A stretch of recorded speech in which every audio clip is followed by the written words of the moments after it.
My name is Lloyd. I belong to the university's Department of Modern Languages, Translation and Interpreting. Tonight's event is sponsored jointly by Swansea University's Cultural Institute and the research group, the Centre for the Comparative Study of Portugal, Spain and the Americas, known as CEPSAM, and based in the university's College of Arts and Humanities. I would like at the outset to thank my colleague, Dr. Elaine Canning, Head of Cultural Engagement and Development, for her superb support in the organization of this event.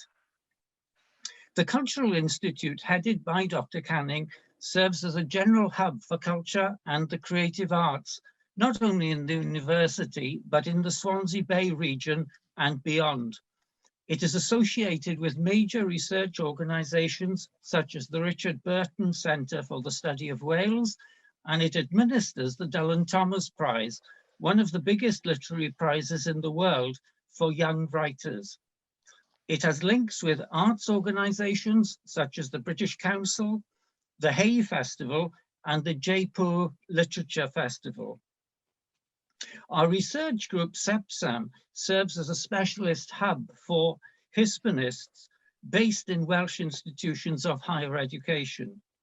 It focuses on environmental issues in the Hispanic world. Supported by a lively and proactive postgraduate community, the group holds seminars and conferences and seeks to promote public engagement in its activities and events. This evening, we extend a warm welcome to members of the public, to affiliated members of CEPSAM, and to many other colleagues from elsewhere in the UK, the US, and Spain. Our speaker this evening is Oliver Balch, an independent journalist specializing in the role of business in society. He is a regular contributor to The Guardian, The Times, and the Financial Times, as well as to other UK and international media. Oliver completed a PhD at the Centre of Latin American Studies, University of Cambridge in 2018, focusing on the role of corporate ethics, foreign investment, and neo-extractivism in Uruguay.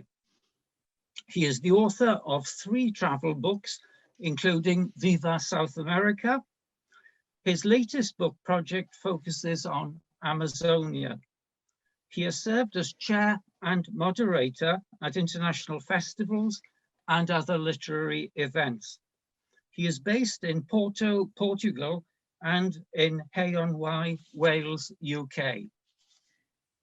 Oliver has a special interest in extractivism and in lithium mining in South America, notably in the Atacama region of Chile, Argentina, and Bolivia. He is also monitoring the situation of Portugal, which has substantial lithium deposits and promises to guarantee security of supply in Europe. We are very grateful to Oliver for agreeing to talk to us about his investigative work in this vital area of research. His title this evening is Somos Sacrificables, Natural Resources, Sustainability, and the Clean Economy. Just before I hand over to Oliver, I'd like to remind you that you're very welcome to feed your questions into the Q&A box. They will be managed with great competence by our research student, James Robert Turner. Over to you, Oliver. Well, thank you very much, Lloyd, and good evening to everyone. Thank you for giving up your time this evening to listen to this talk about lithium. Lithium was a word that I vaguely heard of, I suppose, 5 years ago, but wouldn't be able to tell you what it was or why it was important or what role it plays in the clean economy. I know a bit more now. I still don't know everything, I might add.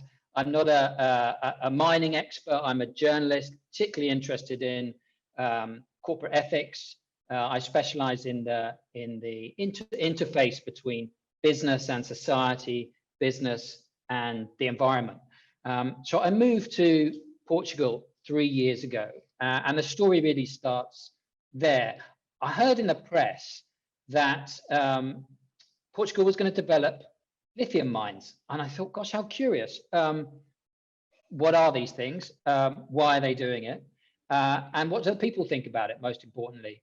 And I did a bit of digging, and I realized that most people in Portugal don't know either. And those that do, no one really wanted to listen to. So I heard about these protest movements, particularly in the center and the north of the country, which is where the lithium deposits are.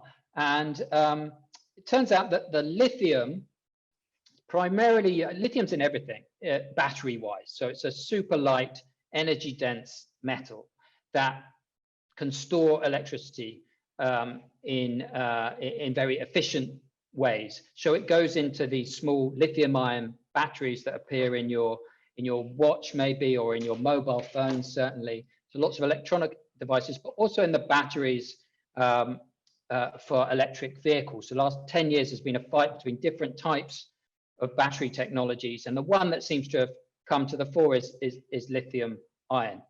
Lithium-ion based on lithium. There's lots of other metals in there as well, but the sort of the superconductor piece is the lithium. That's why people get excited about the lithium. And Portugal is doing it basically because the EU has a commitment to reduce its carbon emissions, and one way to do that is to reduce the emissions from transport. So they want more electric cars. Electric cars, you're going to need lithium.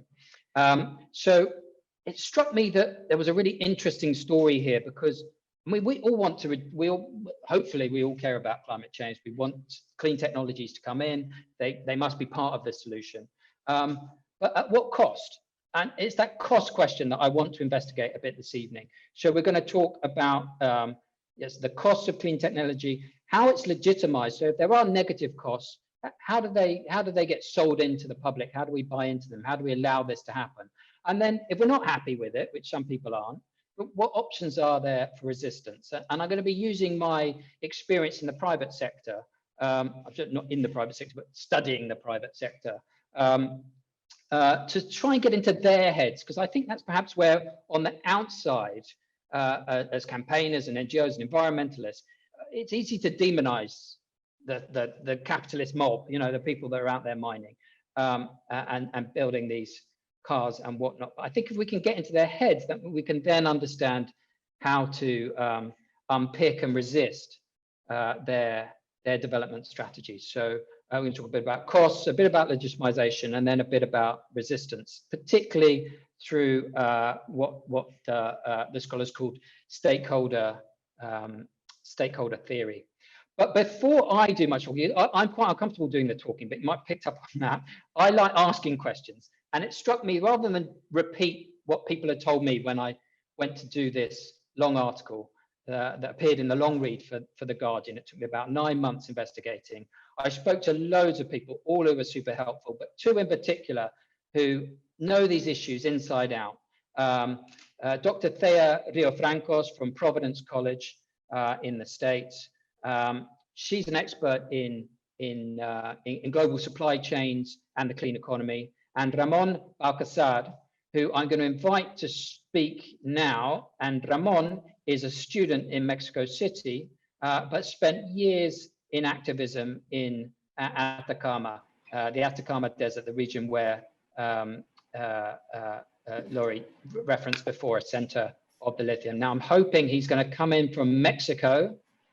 Ramón, are you there? Yes, I am. Oh, there you go. He's sweating because he's in the south of Mexico.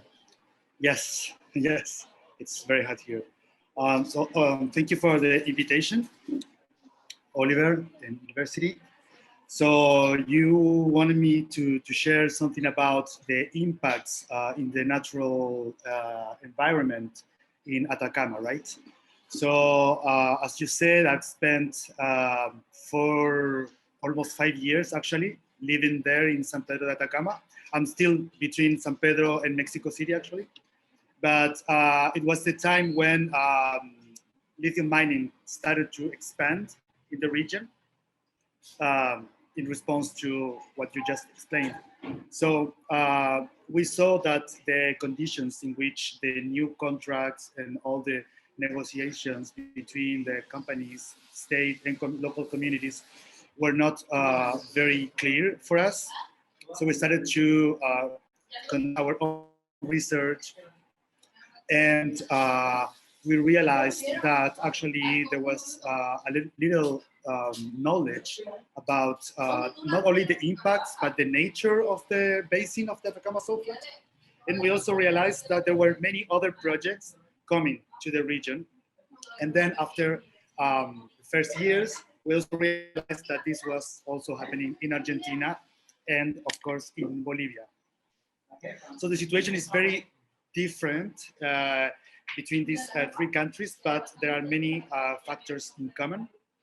And that's how we actually started to realize that the problem in our countries is more in the structure, not only in the particular case of extraction. Yeah, tell us a bit, that's brilliant, thank you. Just tell us a bit about what does lithium production look like in the Atacama Desert?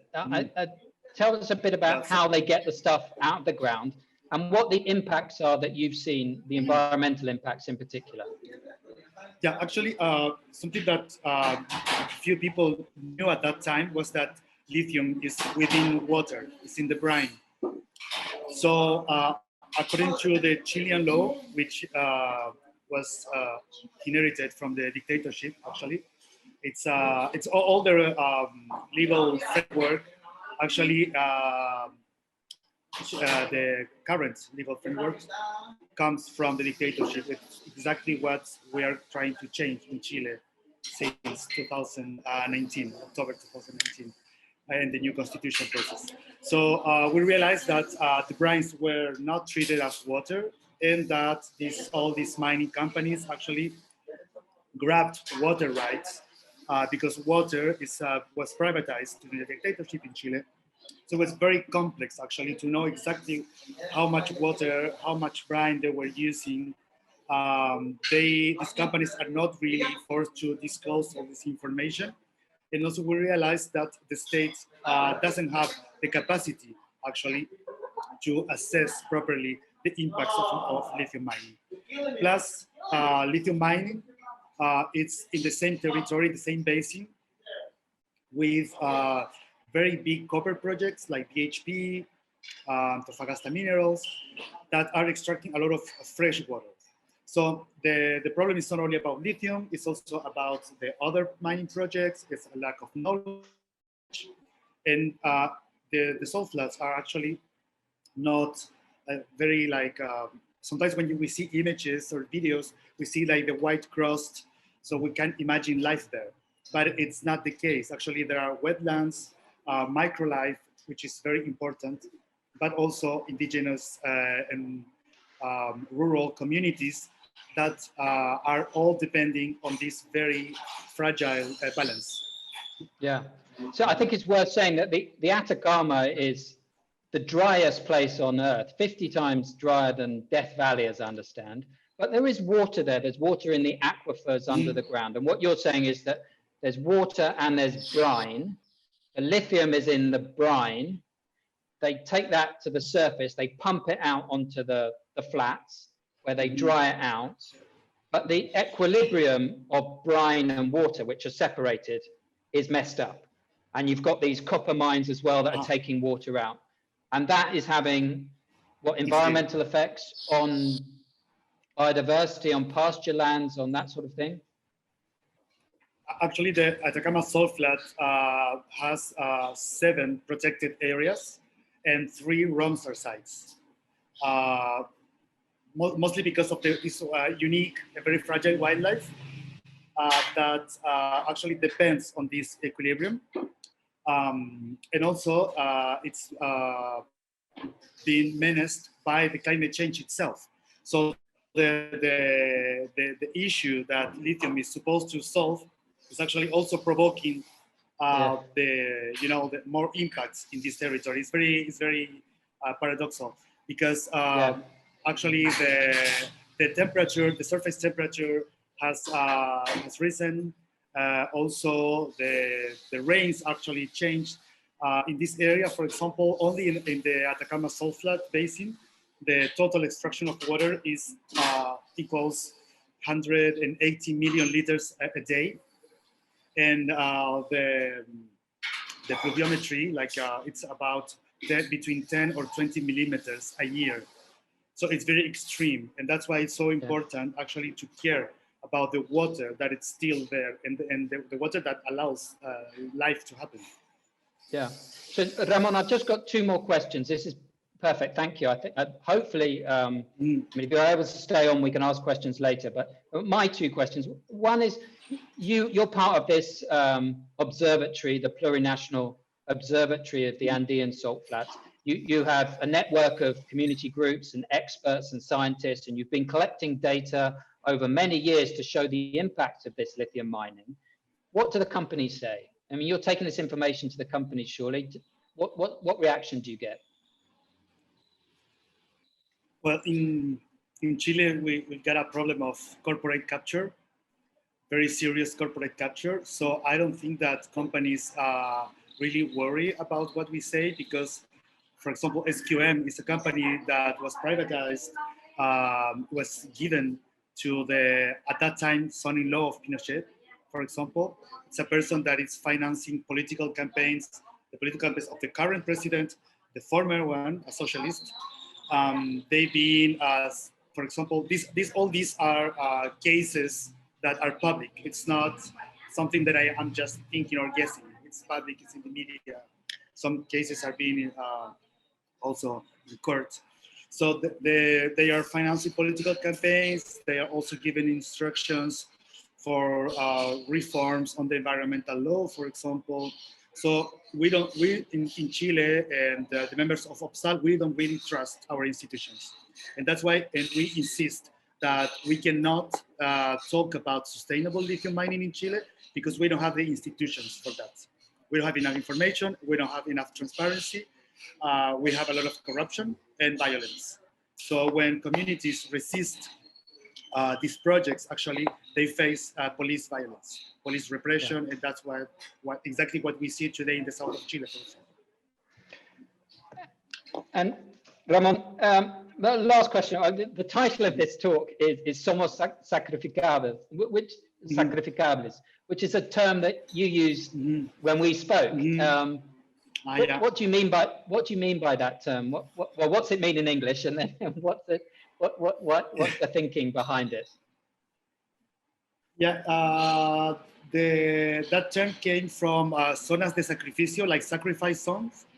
It's a term that many NGOs and some academics are using, and social movements are using in Chile to speak about all the environmental injustice faced by peripheral communities. But it's been always used to speak more about internal colonialism or extractivism. For example, to explain how the mining regions are paying the price actually to supply the rest of the country. I'm sorry for this. That's okay. Sorry. But now what we see is that our territories, our people, and our ecosystems are being put as a price to pay for sort of like corporate energy transition that actually we've never been asked about. We never actually were consulted. Indigenous communities, of course, are not participating in this process. So we think that what we see now with this sort of green extractivism is a new sort of zone of sacrifice. And we are paying the price for a transition that isn't ours, a transition that is supposed to solve a problem that we didn't cause. And it's also a problem that we are really feeling in our territories, because the most vulnerable communities to climate change are indigenous and rural communities, people living in desertic areas, people living in mountains. So we are not just more vulnerable, we are also paying the price for this transition that isn't ours. Brilliant. Ramón, last time we spoke in Spanish, and I struggled away, and I realized your English was so perfect. So Look, I'll leave you there. Thank you so much for your time. Good luck. It was a brilliant insight into what's happening in Atacama. I'll leave you to the Mexican traffic behind you. Thank you. Ciao. Thank you. Ciao. Hopefully, Ramon's given us an idea of what's happening on the ground in an area that's rich in lithium. Half the world, I think over half the world's lithium reserves are in the salt flats of Atacama and that Andean plateau. Now, I want to expand the picture out to understand kind of how that local experience fits into the geopolitics and the global economics of the transition to a clean economy. And there is no one better to speak to that than Dr. Thea Riofrancos, who's the assistant professor of political science at Providence College, gave me loads of her time when I was preparing the article, all super helpful. She's the author of a new book for the students amongst you. Do go get its resource radicals, from petro-nationalism to post-extractivism in Ecuador. But I know you know Chile well, but I'm particularly interested, I'm hoping, Thea, you're going to be there in your experience. Brilliant. Hi. In Brussels. Hi there. Yeah. Good to speak. Good to see you this time. Thea, we just heard from Ramón. You know Ramón. You know the situation on the ground there. Can you contextualize it for us? Why is this happening in Chile as it is in other places that are lithium rich? And why is Portugal developing lithium and proposing these open cast mines in the center of the country? What's going on? Yeah, I think that there are a lot of global political and economic processes that help explain what Ramón is observing on the ground and what I observed when I was president in Chile in 2019, as well as this expanding extractive frontier in Europe, which Portugal is at the forefront of, and also I should say in the United States, where I'm speaking from, where there are currently multiple new lithium projects slated for development and working their way through environmental permitting, right? So in this interesting way, the lithium extractive frontier, which is a term that scholars and activists use, is becoming much more global, right? It's currently concentrated in Chile and Australia, but lithium, because of its abundance, there are projects being developed elsewhere in the world. But it still begs the question of, like, why is this happening right now, right? Because lithium existed previously, and the potential to develop it at an even more massive planetary scale existed previously. But what I've observed in conversations with policymakers in the EU, and also honestly by just reading the Financial Times every day, you know, which is where elites really talk to one another in terms of their ideas about how to change the world, is that lithium battery supply chains and the electric vehicle supply chains that they are a key link of and a key input for have become this very important terrain of geopolitics and of new forms of public and private investment. And so what I mean by that is that state officials in the UK, in the EU, and in the US see developing lithium battery supply chains, not just globally, but within their domestic contexts, as key to their global economic and political stature. They see and are kind of observing with alarm the very rapid economic ascent of China, and the fact that lithium battery supply chains at multiple nodes, beginning with extraction, but especially processing and manufacturing, are overwhelmingly located in China and or involve direct investment on the part of Chinese firms when they're, you know, located elsewhere in the world. And in a way that I personally think is overly kind of bellicose and non-cooperative, they are looking at this situation and saying, we have to compete with China. We are going to sort of miss out on these 21st century key sectors of green technologies if we don't develop them domestically.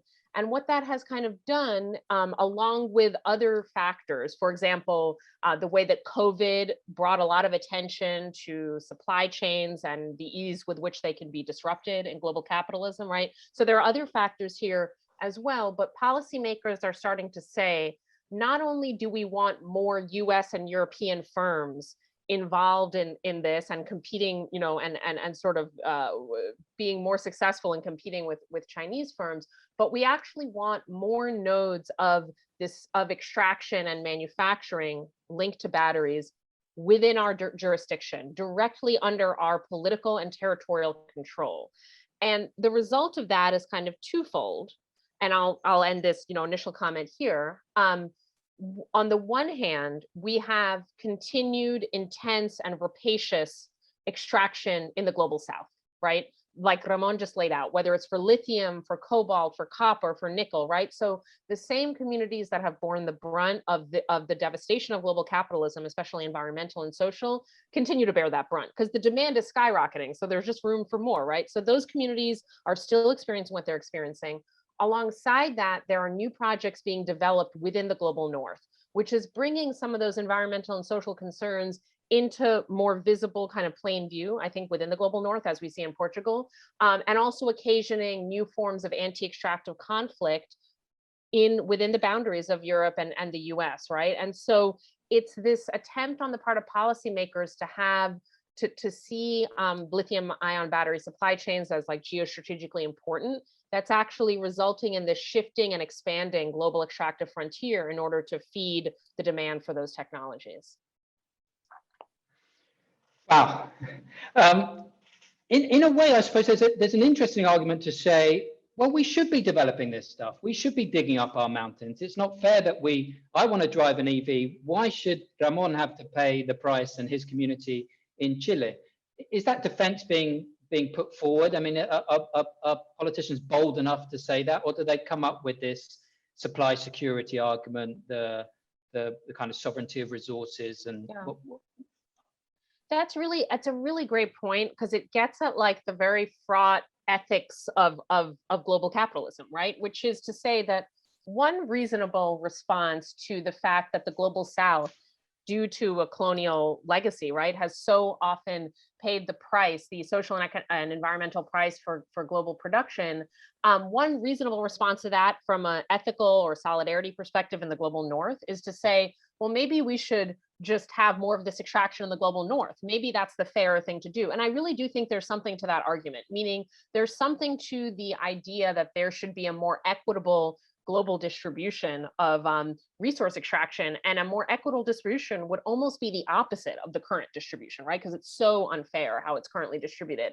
I don't think that's what Biden or, you know, the president of the EU Commission has in mind exactly, though they often do frame their underlying security interests in sustainability discourse, right? But I think really it's a security concern from their perspective. However, you know, I think there's an interesting point that you raise. The thing that I would say in response is, yes, on the one hand, extraction, especially for technologies that are needed to combat climate change, should be more equitably distributed. It shouldn't fall on Chile, for example, time and again, to bear the environmental costs of extraction. But I also think that this can raise a deeper question, which is how much extraction do we need, we globally, right? You know, whoever the we is. Why is it that more and more and more extraction is needed, not only intensified in the global south, but spatially extended throughout the global north? Like, what is driving all of this? And I think the easy answer is to say, or the sort of mainstream answer is the answer that you kind of, you know, stereotyped a bit, like we just need more of this climate technology and we need it to fight climate change. But I think what Ramón's points should provoke us to think about is, what is the exact model of this transition to renewable energy that we're all following along with? Ramón's called it a corporate-led energy transition. And I think that there's a lot of truth to that. Like, we should think about, you know, what is the overall model of production and consumption that requires so much extraction from the earth and in ways that affect communities around the world in order to satisfy it. And so I would love for this moment of transitioning to a renewable energy system to also be a moment to think more broadly about the total like resource demand of our economic system, and think about ways they can be political, social, environmental, regulatory, or technological to like actually dramatically reduce the amount of resources that we take out of the earth. Brilliant, thanks Thea. Just one last question. You used the term post-extractivism in your subtitle. of your book, Resource Radicals. What is that what you're talking about there? Is that the sort of a model where we don't need as much of this stuff from the ground or from the fields? Absolutely. And I want to just give full credit to that concept of extractivism as the current system and, moving beyond it as post-extractivism, to my comrades and colleagues in Latin America, whose movements I'm sort of drawing on in the language of my book and its title, and that Ramón is very situated in, which are movements that for the past couple decades actually have really militantly resisted resource extraction in Latin America, right? And these are indigenous movements, environmental movements, popular movements that are also based in cities. And they have seen, because of just the overall growth of the global economy, and especially moments where there are what economists call commodity booms, where there's all of a sudden major demand for a certain commodity, Latin America happens to harvest and extract and export many of those commodities that are essential to the global economy. So whenever there's like a boom in a certain market, it's Latin American communities that feel the brunt of this. And they have, in a very creative and I think astute way, have zeroed in on this problem of extractivism and the way that it affects them, and have called for a world beyond extractivism, which doesn't necessarily mean a world in which nothing is taken or appropriated from nature, but it means a world where we fundamentally change the relationships between human societies and the natural world, right? And think about in terms of balance, in terms of planetary limits, in terms of reducing the amount that we use and extract. And I just give all credit to them, but I think that's absolutely the world that we should take this transformative moment in the energy system to try and lay the groundwork for. Brilliant. Thea, thank you so much for your time. I really appreciate it. Yeah. We'll leave it there. Thank you. Thank you so much. All the best. Bye-bye. Brilliant. Well, I wanted to give us an idea of what's happening on the ground and why it's happening in that big picture. I've got three things I really wanted to talk. The first one I'll dash through really quickly, and that's about the costs. So costs, let's dash through this one. This is the stuff that you read about in the newspapers. This is when we hear about a big mine, when we hear about expansion into new types of commodities. This is invariably the land use damage. So often in environmental terms, that's the most obvious area where we see the costs of extractivism playing out. I lived in Latin America for 7-8 years, most of the time working as a correspondent out of Argentina. I wrote the book that was referenced by Lloyd very kindly at the beginning, Viva South America. And so I traveled around the entire continent over a year period, and I just kept on seeing repeated conflicts, social conflicts caused by this economic model of extractivism, where someone's living on some land and someone with more power and more capital wants to use that land for something other than what they're using it for. And that contestation fascinated me. So much that was my PhD is in that area, corporate community relations, looking at the largest foreign investment in Uruguay's history. It's a big pulp mill, a $2 billion project in Uruguay, with clear environmental impacts. In that case, a very rural area where you've got a huge industrial project just plonked on the side of this river of an arable area, industrializing an area of fragile biodiversity. But we see that played out all over the place. Those are the stories that we often write about. And I should say, it's not just the extraction side, it's also the production side that they reference. So not just destroying land, destroying biodiversity, polluting water, polluting the air, but also the carbon and the energies that's used on a massive scale to get this stuff into the form that we can actually start using it. The other stories we tend to write about the social impacts, particularly in fragile states like Atacama with indigenous vulnerable populations, and also the resource curse that we've seen in resource-rich countries, where people become dependent upon this monopolizing form of economics, where one single resource becomes dominant in a sector, leaving the others to the side. And a brilliant book on that, I'm going to plug this one. I've got two books to plug today. It's called Wars of the Interior by Joseph Zarate. It looks at the impact of the commodity booms in Peru's recent history. So gold, timber, and oil.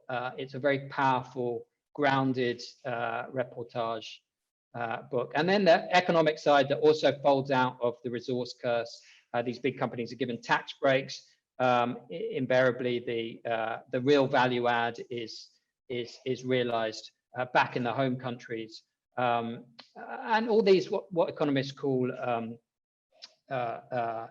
negative externalities, the health costs, the ecosystem services loss, the effect of rivers, the effect to the fertility of land, they're not costed in to the balance sheet of companies. They're left to be paid by communities and by the state invariably. And then some of the political issues that, again, Ramón was talking about, and we see particularly in the mining sector in Latin America, state violence, civil unrest, the deterioration of democratic processes, and the undermining of institutional stability in many countries as one dominant industry begins to influence the state ministries, and the government starts increasingly under the neo-extractivist model, where natural resources are being used to promote economic development in these countries.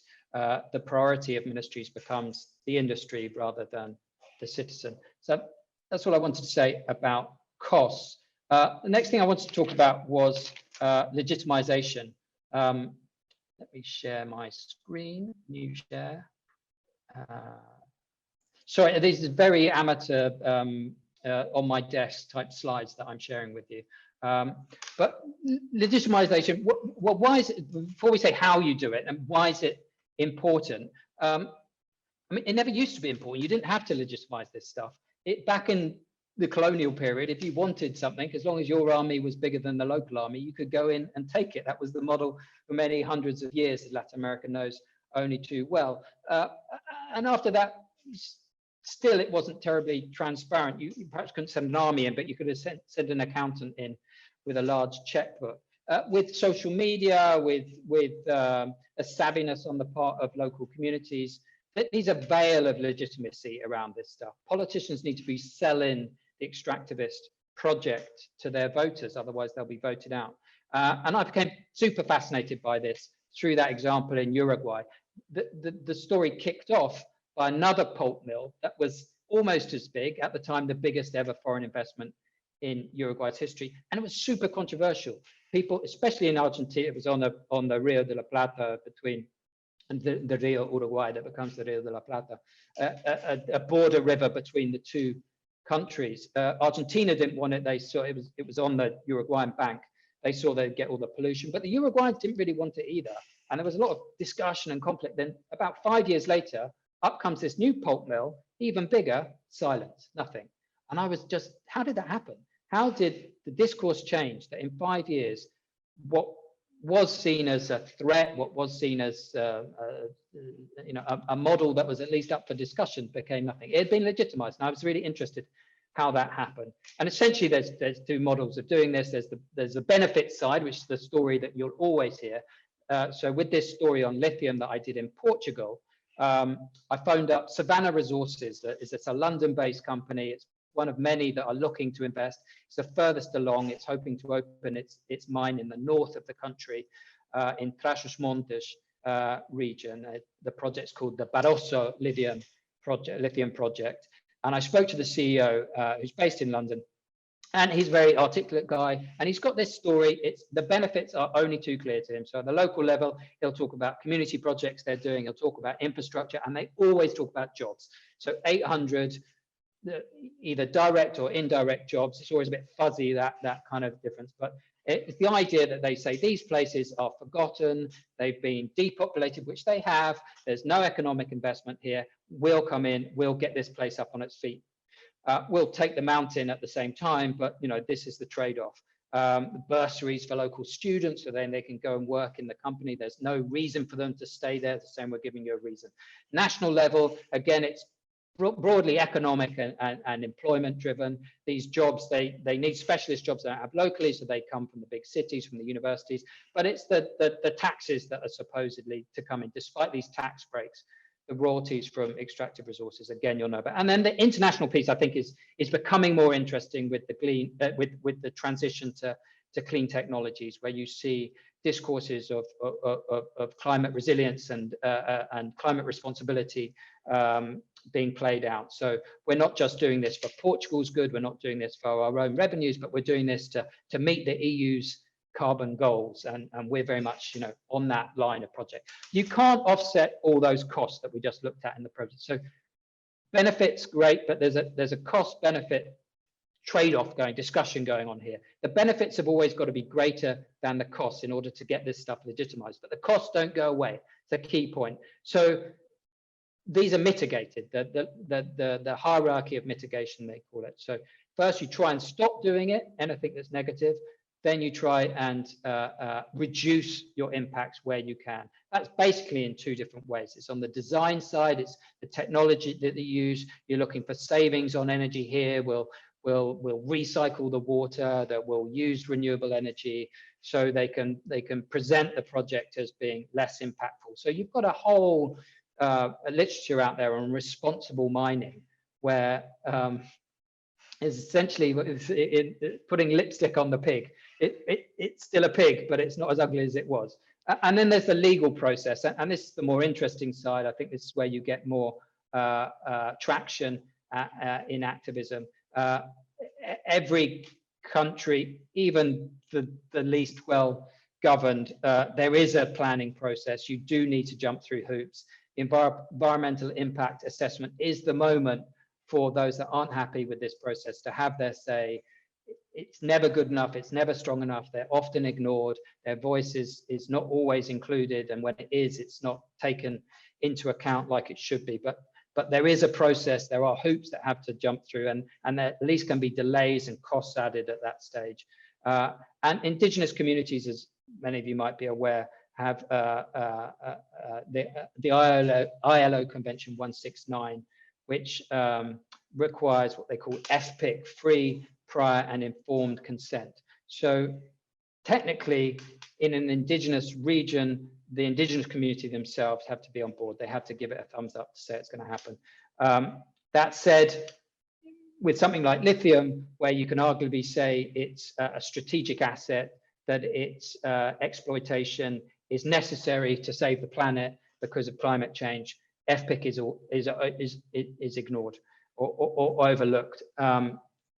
And also the way that FPIC is passed is very contentious. It's not all indigenous communities that are given a voice to. It's often selected groups within those who are pro this model or can be convinced or co-opted. I'm conscious time is running out, so I wanted to talk a lot about CSR. There's lots of different types of CSR. There's lots of different approaches to it. The important thing to know, I think, is essentially they mimic what the state does. So they have the same logic of they push the benefits where they can optimize those benefits and say, not just will provide jobs, but will imply employability, they like to talk about. So we'll train people up, maybe not in our business, but in others. That's an optimized benefit. And then on the negative side, they try and mitigate or reduce the negative impacts. Where those can't be, they compensate. So, you know, if a mine has to relocate a population, they'll build them houses elsewhere. So alongside the practices, there's the rhetoric of CSR, and I think that we don't have time really to discuss it there. But I think that's where the local activities are leveraged into an international legitimization strategy. So you take your community project and you push it out through your communications networks and your annual report and your advertising to show that the project is delivering a much broader good than perhaps it is actually on the ground. And the rhetoric is stolen entirely from the NGO world. So it's very clever the way that they haven't just co-opted practices, but also the language of NGOs. And it's really difficult to navigate, and working a journalist in this area, it's always tricky to work out kind of what's behind the words, because the words are the same. But at the end of the day, these are not NGOs that are involved in this. There is a bottom line they're trying to meet. Some are trying to mitigate their impact as much as possible. Some aren't. Some are just doing it for PR. Others are genuine about it. But even when they're genuine, which is why I studied this company, it was a Finnish company in Uruguay, they genuinely wanted to do this. You talk to their people, they could have been working for Oxfam. But at the end of the day, their priority was not to meet the political rights of local people. It was to deliver a dividend back to their shareholders in Finland, and that changes everything. And just lastly on this piece, detachability, I think, was the term I used. My thesis was all on detachable CSR. The idea is for companies and state-owned companies the same, to bind themselves to local communities enough to be a legitimate player, to be accepted as a corporate citizen within that community, but not so much that they have the responsibilities that come along with being a citizen. So they'll talk the language of good neighbor, but they'll do it in such a way, they'll structure it in such a way that they can then walk out. So when you need your neighbor's help, you knock on the door, they don't necessarily open it up like you'd expect your neighbors to do if they were a genuine neighbor. It's structured in such a way that they can both involve themselves and claim the political, to claim the rights as citizens, as corporate citizens, but not so tightly that they can be held to account to meet those requirements. Just lastly, on resistance strategies, why is resistance important? It's because of this cost benefit. Even however big the benefits are, the costs do not go away. They're still there, and they are paid often by the people that are not reaping the benefits. And lithium is a brilliant case study for that. So the benefits, they're plain. We can't deny them. Driving an EV, regardless of the carbon that it takes to actually produce these things, is in the long run, in the life cycle of a vehicle, is going to be better in an EV than it is in a combustion engine. So the benefits are realized by us, by the global north, or by the planet in this case, as global. But the costs are very real, and they are happening in places like Atacama. And the two main responses you get is one, David Archer, the CEO of Savannah Resources, who said to me, we live in a material world, full stop, that's it. We live in a material world, get real. If you want a car, if you want cement for your house, if this stuff is dug up through the ground, get used to it. We'll do it as responsibly as we can, but there will always be costs that have to be paid. And that's why I think the discussion that Thea was introducing around post-extractivism is interesting. It's actually how much of these resources do we need? How many can be reused? We've dug up a lot already. And the other argument, the pernicious one, the one that's also true and not true, is that it's all for the greater good.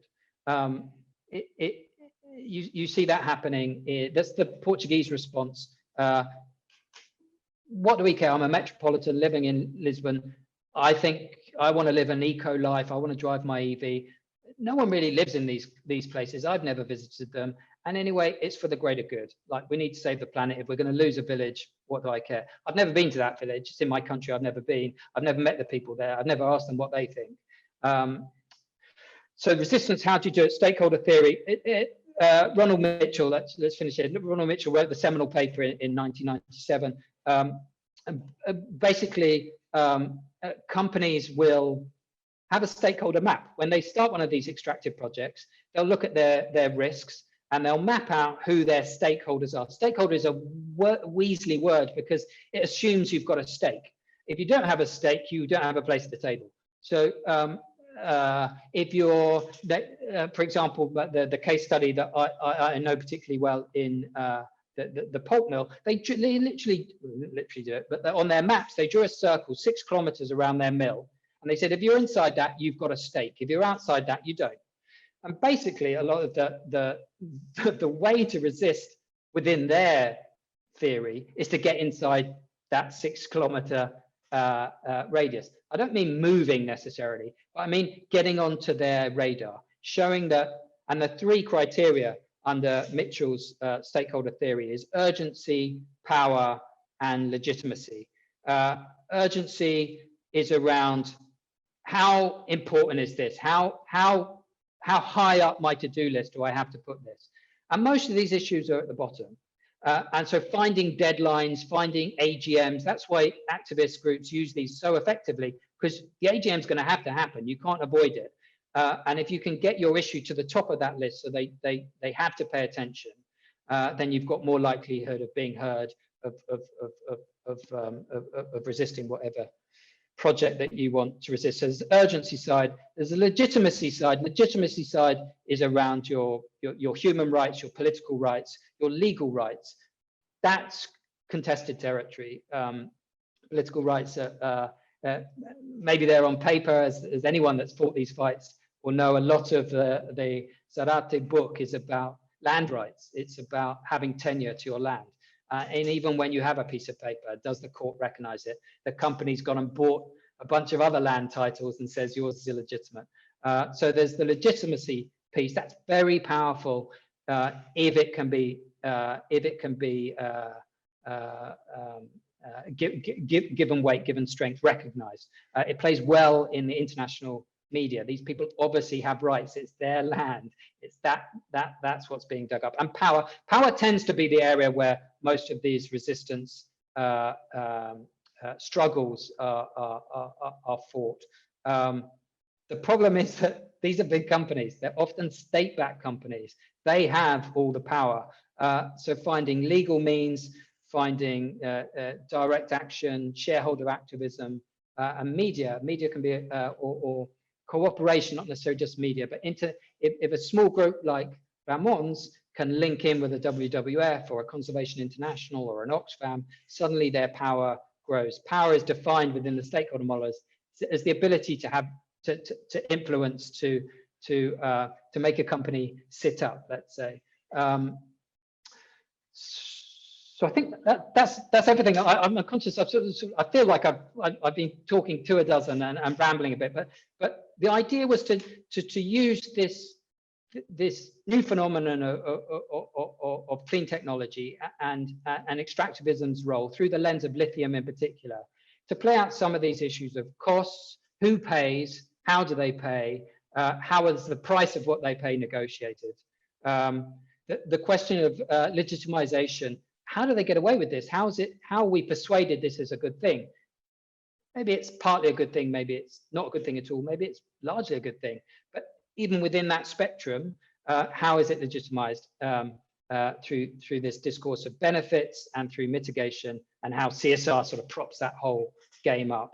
And then lastly, resistance strategies through stakeholder management. So how can those that aren't happy with this, and I didn't have a chance, I wanted to tell you about some of the people I met in Portugal that are on the ground defending this in the same way that Ramón is in Portugal, but I didn't have a chance. How can they increase their urgency, the urgency of their claims? How can they increase the legitimacy of their claims? And how can they get power behind those claims to move up in that risk map, the stakeholder map that companies put into the top right-hand corner, which is where all these things are kicking off and they have to pay attention. I think Lloyd or James has been gathering some questions. Well, I've spoken loads. If you've got any comments you'd like to share, if you've got any specific questions, fire away. This is your chance. I hope that was interesting. Very much so, Oliver. Thank you very much for that. There are questions, I'm sure, but before we go on to those, could you just give us the details of the book you recommended, which I didn't quite note properly? Yeah, yes, of course. Now, I had said I had two. I only gave one. So this is just out in translation. Can you see that? Joseph Zarate, he's a young, okay. Yeah, it's called Wars of the Interior, Gold, Timber, and he looks at gold, timber, and wood. And the other is this book. This is a superb book. It's just out. It's called The Rare Metal Wars, and it's by a French documentary writer called Guilherme Pitron. I reviewed both books for Literary Review, a small literary magazine recently.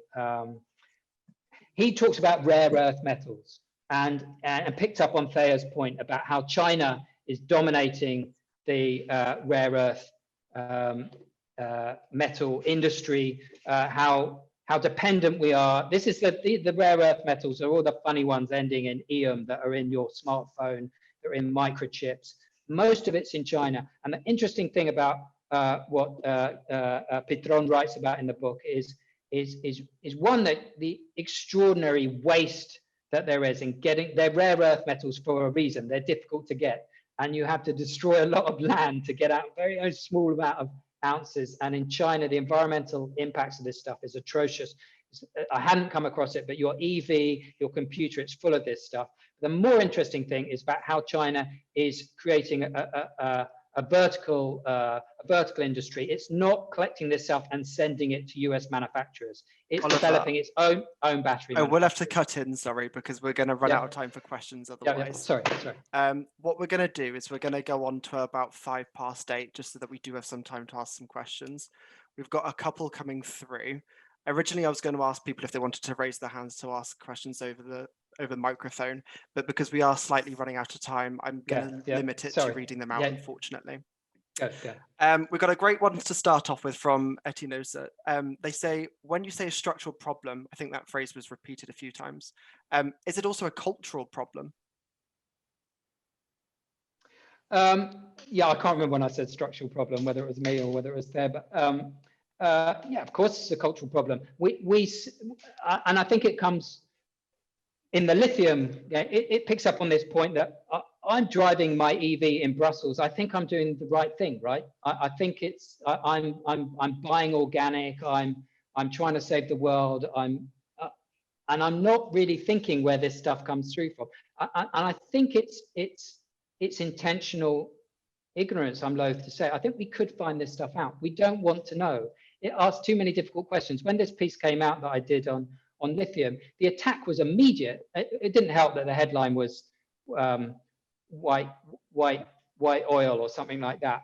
But the attack was immediate because people felt like, I'm doing the right thing. I'm driving my EV. I'm trying to save the planet. I've spent 10 grand more on my car than you have, buddy. And I walk and I cycle, but when I drive, I want to drive. So I think that's where I would say that the cultural problem comes in, and perhaps why mining in the global north is a helpful discussion to have, because it makes us, it confronts us with our NIMBYism. I want to save the planet, but preferably not in my neighborhood. I think that's where perhaps it gets interesting on the cultural aspects of this dynamic. Wonderful. The next question, I think, is more aimed towards Ramón. I don't know if Ramón wanted to speak again. The question comes from Robert, who asks, what impact do you think the new constitution in Chile would have on lithium extraction? Yeah, actually, the water issues related to mining extractivism in particular, and also agribusiness and other kinds of extractivism are very much in the social movements agenda. So I think that one main thing would be the water and how the country is treating water. So the legal framework will most likely to change, probably towards a new system of water property. And that would change actually the conditions under which the mining activities are taking place. So another thing would be the royalty. Now a royalty law is being discussed. It should be a new royalty for copper and lithium. And I think that this is the start for a much deeper discussion within the process of the new constitution. And in the case of Chile, lithium is supposed to be supposed to be exploited only by the state. But in the recent years, a new law was created in order to allow private companies to exploit. So I think that will probably change, and maybe the conditions will be a little bit more strict for the new contracts of exploitation of lithium. And there is a pretty, I think, strong movement that is demanding the complete nationalization of all minerals. But I don't think that that's very it's really possible. It's complicated because of international law and the contracts, the concessions already given for metal. But in the case of lithium, it's different. So according to laws, since lithium should be exploited only by the state and it belongs only to the state, that would make things easier in the particular case of lithium, and maybe more complex the investment and concessions for this mineral. And I think that all this is very likely to happen because the social movements and environmental movements are really into the new constitution process, and many candidates actually running to write the new constitution are coming from indigenous peoples and also from environmental movements. Thank you.